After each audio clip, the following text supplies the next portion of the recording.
इमरान खान के खिलाफ इंसदाद दहशतगर्दी दफात के तहत 2 साल पुराना मुकदमा ओपन हो गया। इमरान खान के खिलाफ 21 अक्टूबर 2022 को श्रीनगर हाईवे ब्लॉक करने, अमन व अमान खराब करने का मुकदमा दर्ज किया गया था। इमरान खान की जानिब से लाहौर हाई कोर्ट में 15 रोज़ा हवासी जमानत दायर की गई थी। दरख्वास्त में मौक़िफ़ इख्तियार किया गया है कि सियासी मुखालिफत और इंतकाम का निशाना बनाने के लिए झूठा मुकदमा दर्ज किया गया।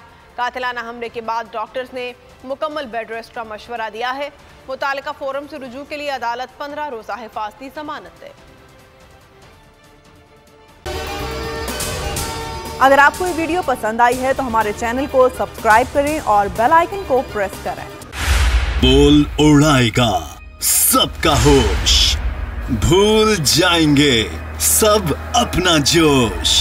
देखिए पाकिस्तान की सबसे बड़ी PSL ट्रांसमिशन सकलैन मुश्ताक, रमीज राजा, सुहेब अलवी, जमील फारूकी और फहीम खान के साथ खेल का जुनून रोजाना रात 11 बजे सिर्फ बोल न्यूज पर।